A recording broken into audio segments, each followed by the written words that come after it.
యేసుక్రీస్తు వారి ఘనమైనటువంటి నామములో శుభాభివందనాలు మరి నేను తెలియపరుచుకుంటూ ఉన్నాను. మరి అన్నయ్య గారిని నేను అడగలేదండి. ఏమన్నా అన్నయ్య గారు నేను సాక్ష్యం చెప్తాను, నేను అడగలేదు. ఎందుకంటే అది మన దగ్గర జెరూసలేంలో జరుగుతూ ఉంది కాబట్టి నేను కనపడకూడదు, అది నేను పెట్టుకున్నాను అన్నమాట. ఆ కారణం బట్టి నేను ఇక్కడ కొంత ప్రేయర్లో నేను సహోదరుల చేత ప్రార్థన చేపిస్తూ ఉన్నాను. ఆశ్చర్యకరమైన సంగతి ఏంటంటే పత్రికలో 10 గంటలకి ఇది ప్రారంభించబడుతుందని పత్రికలో మరి ముద్రించడం జరిగింది. 10 గంటలకే నేను స్టేజ్ మీద వచ్చేసాను. చాలా ఆనందం వేసింది నాకు. అన్నయ్య గారు కూడా, తిమ్మోదన్న గారు మరి చాలా ఇన్ టైంలో వచ్చేసారు.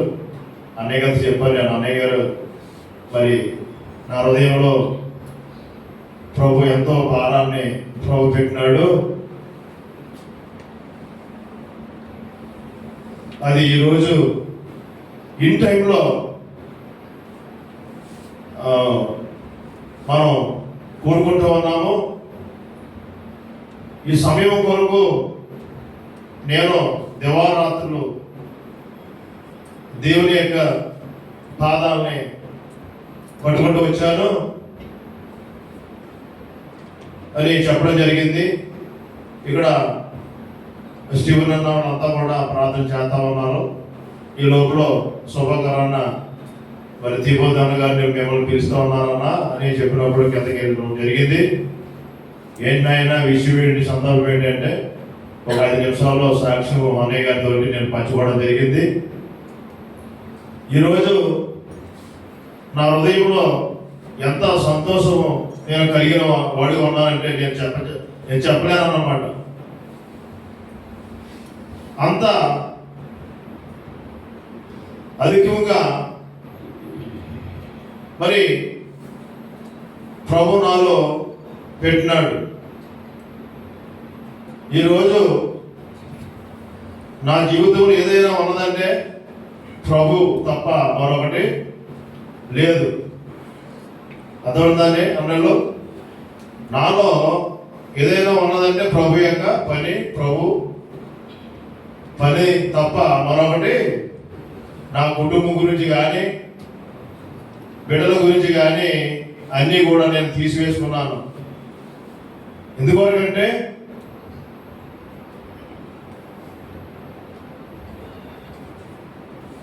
2001 మే 17, 18, 19 తేదీల్లో పాలకొల్లు పట్టణంలో ప్రత్యేకమైనటువంటి కూడికలు ఏర్పడడం జరిగింది. వాస్తవంగా పెద్దన్నయ్య గారు కృపారావు అన్న ఆయన యొక్క నాయకత్వంలో పెద్దన్నయ్య గారు జిడి బెంజమిన్ గారితో మాట్లాడినప్పుడు ఆ 3 దినాల్లో ప్రత్యేకమైనటువంటి సువార్త కూటాలో నేను కలిగి వచ్చాను. ఆ సందర్భంలో జిడి బెంజమిన్ గారు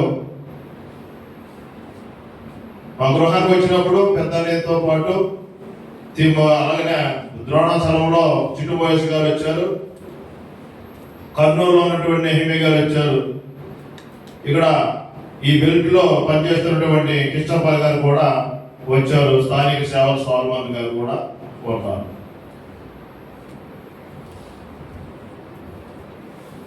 ఈ రకమైనటువంటి ఆలోచన భారము నాకున్న కారణం బట్టి పెద్దన్నయ్యతో కృపారావు అన్న ఆయనతో పంచుకున్నప్పుడు జీటీపీ గారు ఆయన ద్వారా డేట్స్ ఇవ్వడం జరిగింది. 2001 మే నెల 17, 18, 19 3 దినాల్లో జిడి బెంజమిన్ గారు నాకు మీటింగ్స్ ఇచ్చారు. ఎక్కడి నుండి ఈ ప్రాంతం నుండి జిడి బెంజమిన్ గారికి ఫోన్స్ వెళ్ళినాయి, ఫోన్ కాల్స్. ఏమి వెళ్ళినాయంటే, మీరు మీటింగ్స్ క్యాన్సిల్ చేసేయండి అని ఫోన్లు వెళ్ళినాయి జీటీ బెంజమిన్ గారికి. జీటీ బెంజమిన్ గారు ఏం చేశారంటే, ఎట్టి పరిస్థితుల్లో క్యాన్సిల్ చేయడం అనేటువంటిది జరగదు, యథావిధిగా ఈ కోడికలు కలిగి ఉంటాయి అని జీటీ బెంజమిన్ గారు చెప్పడం జరిగింది. ఈ విషయాలన్నీ కూడా మీటింగ్ల అనంతరం నాకు తెలియపరచబడ్డాయి. విషయం ఏంటంటే, 2001 మే 17వ తారీఖున సుమారు 10 గంటలకి మా పెద్దాని గారి ద్వారా జీటీ బెంజమిన్ గారు మా ఇంటికి వచ్చారు. వచ్చిన తర్వాత ఆయన కూర్చున్నారు. జీటీ బెంజమిన్ గారు కూర్చున్న తర్వాత మీటింగ్ సమయం కావస్తా ఉంది. ఆ సమయంలో పెద్దన్నయ్య కూడా అక్కడే జీటీ బెంజమిన్ గారి దగ్గర నిలబడ్డారు. ఎందుకంటే జీటీ బెంజమిన్ గారి గురించి ఎందుకు చెప్తున్నారంటే, భక్సింగ్ గారితో పాటు కలిసి సేవ చేసినటువంటి దేవుని దాసులు, సమకాలీకులు. ఆ కారణం బట్టి ఆయన్ని పిలవడం జరిగింది. పెద్దన్నయ్య గారే తీసుకుని వచ్చి రావడం జరిగింది. ఆ రోజు ఉదయం 10 గంటల ఆ ప్రాంతంలో మీటింగ్ వెళ్ళిపోవాలి, మొదటి కోడిక చెయ్యాలి అనే సందర్భంలో ఈ లోపల నాకు ఎక్కడ లేనటువంటి దుఃఖము నా హృదయంలో నిండిపోయింది. ఎంతో కన్నీరు, ఎవరికో చెప్పుకోలేనటువంటి బాధ నా హృదయంలో నిండిపోయింది. అటువంటి దుఃఖంతో జీటీ బెంజమిన్ గారిని కలిసిపోవడానికి వెళ్ళినప్పుడు పెద్దనే పక్కన ఉన్నాడు. వెంటనే నేను జీటీ బెంజమిన్ గారి దగ్గర కాళ్ళ దగ్గర మోకరించాను. ఎప్పుడైతే నేను మోకరించినానో జీటీ బెంజమిన్ గారు ప్రవచించినాడు. ఏంటంటే ప్రవచించాడంటే, ఈ ప్రాంతం అంతా కూడా దేవుడు నీకు ఇచ్చేసాడు ఆయన అని ప్రవచించాడు. From West Godavari district to Srikakulam district వరకు దేవుడు నీకు ఇచ్చేసినాడని ఆ ప్రవచనము జీటీ బెంజమిన్ గారు చెప్పినప్పుడు నేను ఆశ్చర్యపోయాను. అన్నయ్య ఏంటి ఇలాగా జీటీ బెంజమిన్ గారు చెప్తూ ఉన్నారేంటి అన్నయ్య గారు అంటే, లేదురా ప్రసాద్, దేవుడి యొక్క ఆత్మ ఆ రీతిగా ఆయన్ని నడిపించింది అని చెప్పినప్పుడు నా యొక్క జీవితంలో ఎప్పుడు నేను అనుభవించినటువంటి ఆ యొక్క మధురానుభూతి దేవుడు ఆ రోజు ప్రభువు నాకు ఇచ్చినాడు. ఆనాటి నుండి ఇక్కడ మనం గమనించినప్పుడు సమూయేలు మొదటి గ్రంథంలో 16వ అధ్యాయంలో తన సహోదరు ఎదుట సమూయేలు ద్వారా దావీదు ఏ రీతిగా అభిషేకించబడ్డాడో మొదటిగా అదే సందర్భాన్ని నా జీవితంలో కూడా అదే వాక్యానుసారంగా దేవుడు జరిగించాడు. ఈ రోజుని దేవుని యొక్క నామమున ఆ నామంలో ప్రభు నన్ను ధన్యుడిగా ప్రభు చేసినాడు. అది మొదటి తలంపు. ఆనాటి నుండి కూడా దావీదు గురించి ఏం చేస్తామంటే, ఎప్పుడైతే సమూయేలు ద్వారా దావీదు ఎప్పుడైతే అభిషేకించబడ్డాడో ఆయన గురించి ఒక మాట రాయబడిన నాటి నుండి యెహోవా ఆత్మ ఏమంటే యెహోవా ఆత్మ నాటి నుండి దావీదు మీద బలంగా వచ్చిందని వాక్యం రాయబడింది. నా జీవితంలో కూడా అదే సందర్భాన్ని ఆనాటి నుండి కూడా దేవుని యొక్క ఆత్మ నన్ను వెంటాడుతూ వచ్చింది. అయితే వెంటాడుతున్నటువంటి సందర్భంలో నేను సరి చేసుకోవాల్సినటువంటి విషయాలు ఉద్యోగం చేసుకుంటూ కుటుంబాన్ని నడుపుకుంటూ వెళ్తున్నటువంటి సందర్భంలో ఎప్పుడైతే నేను ఆ రోజు అభిషేకించబడ్డానో నన్ను ప్రభు యొక్క ఆత్మ నన్ను వెంటాడుతూనే వచ్చింది. వెంటాడుతూ వస్తామంటే సుమారు 20 సంవత్సరాలు కావస్తా ఉంది. 20 సంవత్సరాలు ఎంతో నలిగిపోయాను. దేవుని కొరకు నేను ఏదైతే ఆ యొక్క ప్రవచనము నేను విన్నానో ఆనాటి నుండి ఒక సంపూర్ణమైనటువంటి సమర్పించుకోవడానికి ఎంతో నలిగిపోయాను. ఎన్ని సంవత్సరాలు నలిగిపోయానంటే 20 సంవత్సరాలు నేను నలిగిపోయాను. నెమ్మది లేదు, నిద్ర లేదు, సరైనటువంటి విధానం లేదు. ఏంటి ప్రభువా, ఏంటి, ఎక్కడ, ఎప్పుడు నెరవేర్చబడుతుంది నీవు ఇచ్చినటువంటి ఆ యొక్క ప్రవచనము? జీటీ బెంజమిన్ గారు మరి ఇచ్చినటువంటి ఆ యొక్క ప్రవచనము ఎప్పుడు నెరవేర్చదు, ఎక్కడ, ఎప్పుడు నెరవేర్చబడుతుంది ప్రభు అని నేను 20 సంవత్సరాలు నలిగిపోతూ వస్తున్నటువంటి సందర్భంలో ఇంకా నా ఉద్యోగం ఫీల్డ్ దగ్గరికి ఉన్నటువంటి సందర్భంలో ఇంకా రిటైర్మెంట్ దగ్గరికి వస్తామన్నాను. ఆ సందర్భంలో మరి రిటైర్మెంట్ అవడానికి నేను కూడా సంశయించడం జరిగింది. మా అధికారులు ఏం చేశారంటే, నాయన బాబు, నువ్వు ఉద్యోగం లేకుండా ఎంతో మంది బాధపడతా ఉన్నారు, నీకు ఉద్యోగం చేసుకుంటూ సేవ చేసుకుని ఎవరు కాదంటారు?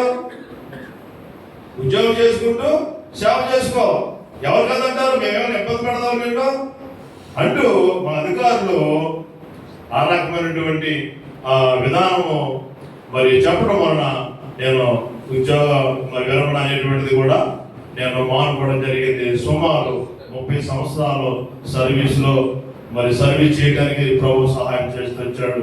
తిరిగి చాలా నేను ముగింపులోకి వస్తా ఉన్నాను.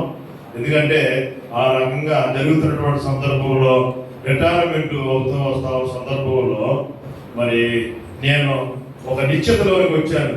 ప్రభా, నేను ప్రభు దగ్గర ఒక విషయాన్ని నేను పెట్టాను అన్నమాట. ప్రభా, నీవు నన్ను నీ సేవ చేయమంటామన్నావు, ఇటు కుటుంబం ఉంది, అటు ఉద్యోగం ఉంది, వీళ్ళు పిల్లలు ఉన్నారు, వాళ్ళకి సమాధానం చెప్పాలి కదా, వాళ్ళకి దారి చూపించారు కదా. కాబట్టి వాళ్ళు దారి చూపించిన తర్వాత నీ సేవ నేను సంపూర్ణంగా చేస్తాను ప్రభు. ఎందుకంటే నా భార్య నన్ను మాట్లాడటానికి వీల్లేదు, నా బిడ్డలో నన్ను మాట్లాడడానికి ఎవరు మాట్లాడాలంటే నేను సహించను. అంటే నా యొక్క స్టాండర్డ్ ఏదైతే ఉంటుందో నా మీద ఎవరు కూడా బ్లేమ్, భార్య కానీ బిడ్డలు కానీ ఎవరు కూడా నేరారోపణ చేయకూడదు.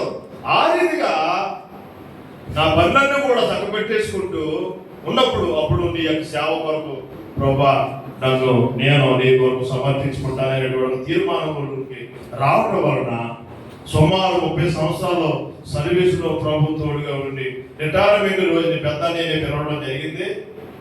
పిలిచిన తర్వాత ఆ రోజునే రిటైర్మెంట్ రోజుని మరి జూన్ 30వ తారీఖున 2023 సంవత్సరంన మరి నా ఫుల్ టైం గాడ్ సర్వెంట్గా నేను సమర్పించుకోవడం జరిగింది. ఆ సందర్భంలో మా పెద్దన్న అడిగినాడు, ఏంటి నేను రిటైర్మెంట్ అయిన తర్వాత వాట్ ఈస్ ద పర్పస్, నువ్వు ఏం చేస్తావు నాయన అంటే, అన్నయ్య నేను చెప్పాను, కుటుంబం కొరకు నా బిడ్డల కొరకు 30 సంవత్సరాలు వెచ్చించి వారిని ఒక స్థాయిలోనికి ఒక స్థితి వారికి నేను కల్పించి ఈ స్థాయికి నేను వచ్చాను. అయితే ఈ 30 సంవత్సరాల సర్వీస్లో ఉన్నా కూడా ఒక సువార్థికుడిగా నేను చేస్తూ వచ్చాను. అయినా కూడా ప్రభు కొరకు నేను చేయవలసిన పని అన్నయ్య నాకు మిగిలిపోయినటువంటి పని అన్నయ్య నేను ముగించేసుకోవాలన్నయ్య. దేవుని దగ్గర నేను నిలబడాలంటే నా పైన ఆ యొక్క పెండింగ్ వర్క్ ఏదైతే ఉంటుందో దాన్ని పూర్తి చేసుకుంటానన్నయ్య అని చెప్పినప్పుడు మా పెద్ద నా ఆశ్చర్యపోయినాడు. చాలా సంతోషం నాయన అని ఆయనే రెండోసారి జీటీ బెంజమిన్ గారు ఏమో 2001 మే 17వ తారీఖు మొదటగా అభిషేకించాడు. రెండవ పర్యాయము వాక్యానుసారంగానే దావీదు విషయంలో చూసుకున్నా, సొలొమోను విషయంలో చూసుకున్నా 2 సార్లు అభిషేకించబడ్డారు. అలాగనే సౌలు విషయంలో కూడా సమూయేలుకి 2 సార్లు కూడా అభిషేకించినాడు. అలాగే నా విషయంలో కూడా 2 సార్లు అభిషేకం అనేటువంటిది ప్రభు నాకు ఆ ధన్యత ప్రభు నాకు ఇచ్చినాడు. రెండవ పర్యాయము 2023 జూన్ 30వ తారీఖున మా పెద్దన్నయ్య గారు రెండవసారి అభిషేకం చేశారు. కారణమున ఎప్పుడైతే ఏ రోజైతే జీటీ బెంజమిన్ గారు అభిషేకించినాడు ఆనాటి నుండి కూడా దేవుని యొక్క ఆత్మ నన్ను వెంటాడుతూ వచ్చింది. దేవునికి సంపూర్ణంగా ఫుల్ టైం సర్వీస్ కొరకు సమర్పించుకోవడం వరకు కూడా దేవుని యొక్క ఆత్మ నన్ను విడవలేదు అని నేను ప్రకటన నేను తెలియపరుస్తూ ఉంటున్నాను. కాబట్టి ప్రియమైనటువంటి దేవునికి బిడ్డలారా, అన్నయ్య గారు చెప్పినాడు, ఏం చెప్పాడంటే, నాయన నువ్వు సేవ సమర్పించుకున్నావు కాబట్టి నువ్వు వంటగా చెయ్యొద్దు. ఈ ప్రాంతంలో దీనబాబు గారు, తిమోతి గారు వీళ్ళంతా కూడా పరిచయం చేస్తా ఉన్నారు, సేవకులు కూడికలు పెడతా ఉన్నారు, వాళ్ళని కలుసుకో అని చెప్పినప్పుడు వెంటనే నేను ఏమనుకున్నానంటే, ఆ యొక్క కూడికల కొరకు నాయకుడు నేను పోకుండా ఒక విషయాన్ని, ఒక సూచన, ఒక గుర్తుని నేను ప్రభు దగ్గర ప్రభుకి ఒక గుర్తు అడిగాను. నేను ఏం గుర్తు అడిగాను? ఈ బెల్ట్ లో ఉన్నటువంటి జిల్లాలో ఉన్నటువంటి సేవకులు కూడికల కొరకు నాయకుడు నేను పిలవకుండా ఎవరైనా ఒక సేవకుడు నాకు ఇలాగ పలానా సేవకుల కొరకు కూడికల కొరకు రండి తమ్ముడు అని ఆ పిలుపు రావాలి. వచ్చినప్పుడు నేను తప్పకుండా నేను హాజరవుతాను ప్రభు అని ఒక విషయాన్ని ప్రభుకి నేను అప్పగించాను. ఎప్పుడైతే నేను అప్పగించానో చూసిన ఎప్పుడైతే అడిగానో, తణుకులో దైవ దాసుల సేవకులు కూడిక పెడుతున్నటువంటి సందర్భంలో మన మధ్యలో ఉన్నాడు డేవిడ్ అన్న గారు. ఆయన ఉదయాన్నే ఫోన్ చేసి, అన్న ప్రసాద్ అన్న, తణుకులో ఇక్కడ మీటింగ్, దైవదాసుల మీటింగ్ మేము పెడతా ఉన్నా, మీరు తప్పకుండా రావాలని చెప్పినప్పుడు రియల్ గా 100కు 100 దేవుడు నేను ఆ యొక్క అడిగినటువంటి ఆయన సూచనకు బదులుగా దేవుడు సమాధానము ప్రభు నాకు ఇచ్చినాడు. దాని ప్రకారంగా ఎప్పుడైతే నేను ప్రారంభించానో మరలా ఒక నెల కూడా నేను ఆబ్సెంట్ కాలేదండి. ఆ రీతిగా ఎంతో ఈ రోజు చక్కగా నా హృదయంలో ఎంతో దేవుని యొక్క సమాధానంతో, దేవుని యొక్క సంతోషంతో నా హృదయాన్ని నింపాడు. ఈ రోజు జెరూసలేములో ఈ యొక్క దేవుని యొక్క కార్యాలు మేము చూడగలుగుతూ ఉన్నాం. కాబట్టి ప్రియమైనటువంటి దేవుని యొక్క దాసులకి దేవుని యొక్క నామంలో వందనాలు తెలియపరచుకుంటూ, చివరిగా సువార్త ప్రారంభించి 2022లో జూన్ 6వ తారీఖు ప్రారంభించినటువంటి పరిచర్య నేటికి 3 సంవత్సరాలు కావస్తా ఉంది.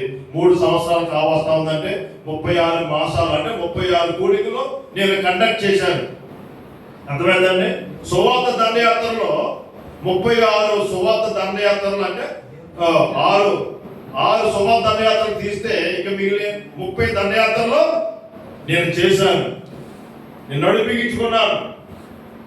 ఎవరు వచ్చినా రాపోయినా 30 దండయాత్రలు చేశారు. ఈ యొక్క జెరూసలేం అనుకున్నటువంటి ఈ బ్రాంచెస్ లో వీళ్ళంతా ఉన్నారు, చాలా మంది పెట్టించుకున్నారు జెరూసలేం యొక్క మినిస్ట్రీని.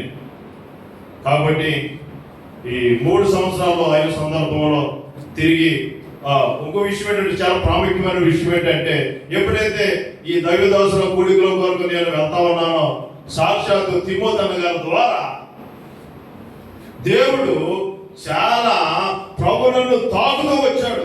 హృదయాన్ని తాకుతూ వచ్చింది. తిమోతి అన్న గారు చెప్పేటువంటి ఆ యొక్క వాక్యం చెప్పినారు కదండి. ఏం చెప్పినాడు ఆయన? నివృత్తాంతాలు మొదటి గ్రంథము 16, 13, 14 అధ్యాయాలు జ్ఞాపకం చేశారన్నమాట.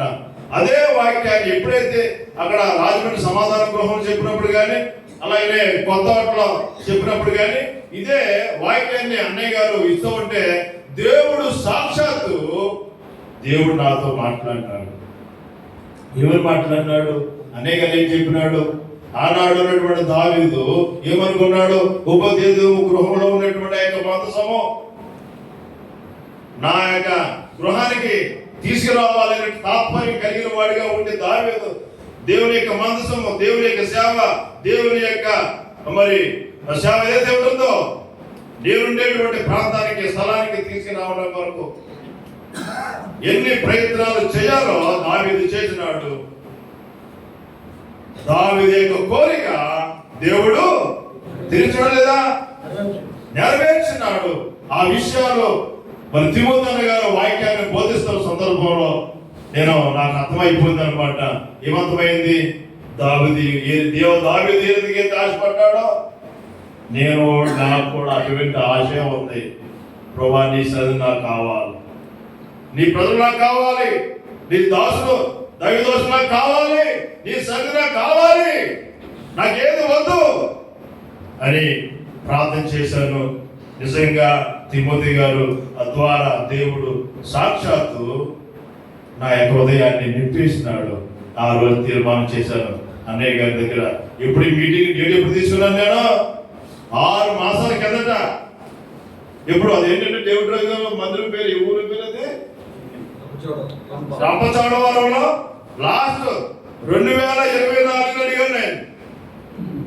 ఎవరిని నిన్నగా మొన్న అడిగింది కాదు, 2024 అడిగారు. అన్నయ్య గారు జెరూసలేంలో 6వ తారీఖు, జూన్ 6వ తారీఖు పెట్టాలి. ఈ ప్రాంతంలో ఉన్నటువంటి సేవకులంతా కూడా జెరూసలేంకి రావాలి అని చెప్పినప్పుడు మరి శుభకరాన్ని చాలా చక్కగా ప్రసాద్ గారు తప్పకుండా పెడతాము అని చాలా మంచి సహకారం ఇచ్చినాడు. ఎందుకంటే తిరుపతి గారితో వాస్తవంగా చెప్పాలంటే మా బామ్మద్ది తొలుడు గారు అర్థమైందండి. మా బామ్మద్ది అంటే శాంతకుమార్ తమ్ముడు, ఈయన తొడలుడు. ఆ విషయం అన్నగా తెలియదు పాపం. ఈ సేవలు ఏంటి మనకి ఏమర్థమవుతాయండి? ఇంకా ఈ సేవలు ఏమర్థమవుతాయండి? ఆ రకంగా చక్కగా నేను అప్పుడు అడిగాను అనమాట. రంపచోడవరం వాళ్ళు అడిగారు, శుభకర్ అన్న తప్పకుండా ప్రసాద్ గారు పెడదాము అని చెప్పినప్పుడు నాకు చాలా ఆనందం వేసింది. ప్రియమైనటువంటి దేవునికి పెట్టారా, నేను ముగింపులకు వస్తా ఉన్నాను. కాబట్టి ఈ రకంగా అన్నయ్య గారు చెప్పారు, మా పెద్దన్న గారు బర్త్డే గురించి బర్త్డే కాదు, వాస్తవంగా బర్త్డే జూన్ 6. అది నాకు ఇంపార్టెంటే కాదు. దేవుని యొక్క సువార్త సేవ గత అన్నయ్య గారు చెప్పాడు. ఆయన చెప్పినప్పుడు సేవ చేసినప్పుడు ఏం చేసిన అడ్డంకులు ఆప్ చేసిన సువార్త. అయితే నేను 36 మాసాలు 36 దండయాత్రలు చేశాను. ఎక్కడ కూడా పోలీస్ పర్మిషన్ తీసుకోలేదు. నేను పోలీస్ పర్మిషన్ తీసుకోలేదు. ఎవరు ఆపలేదు నన్ను. పోలీస్ పర్మిషన్ తీసుకోలేదు, ఎవరు నన్ను ఆపలేదు. కాబట్టి ప్రియమైనటువంటి దేవునికి బిడ్డలారా, 2023 జూన్ 30వ తారీఖున దేవుని యొక్క సేవకి నేను సమర్పించుకున్నప్పుడు మా పెద్దన్నయ్య గారు ఇచ్చిన వాగ్దానం ఏంటంటే, చదవండి, అపోస్తల కార్యములు 9వ అధ్యాయము 15-16 వచ్చిన వాగ్దానము చేపడతా ఉన్నాను. అందుకు ప్రభు నువ్వు వెళ్ళము, అన్యజనుల ఎదుటను రాజుల ఎదుటను ఇశ్రాయేలు ఎదుటను నా నామం భరించుటకు ఇతడు ఎంత అద్భుతం. ఎవరికి ఏమన్నా అసలు అర్థం కానటువంటి విషయం వచ్చిన అక్కడ ఏమన్నా ఉందా? అర్థం కాకుండా వచ్చిన విషయం ఏమన్నా ఉందా? ఎంత క్లియర్గా ఎంత క్లియర్గా ఇతడు నేను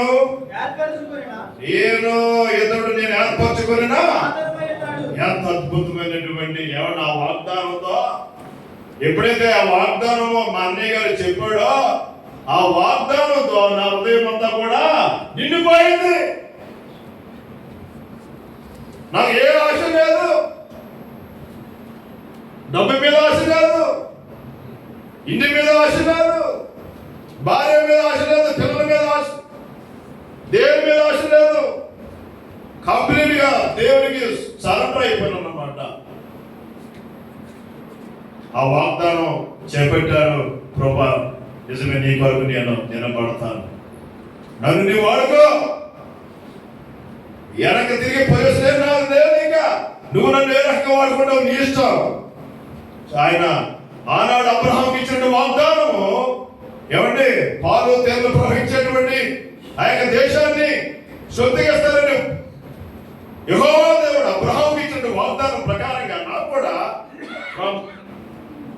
వెస్ట్ గోదావరి డిస్ట్రిక్ట్ శ్రీకాకుళం జిల్లా నా యొక్క బార్డర్, ఈ ప్రాంతంలో ఎవరు పిలిచినా కూడా జెరూసలేము మినిస్ట్రీ మీతో కూడా నేను జెరూసలేం మినిస్ట్రీ ఉంటుందని అధికారికంగా నేను ప్రకటన తెలియపరుస్తూ ఉన్నాను.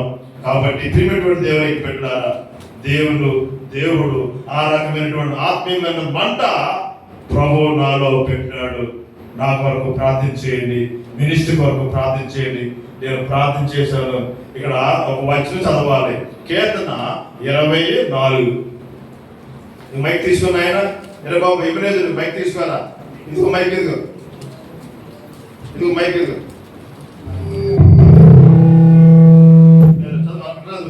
రీసౌండ్ వచ్చారు. ఎక్కడ పోయాడు బండు?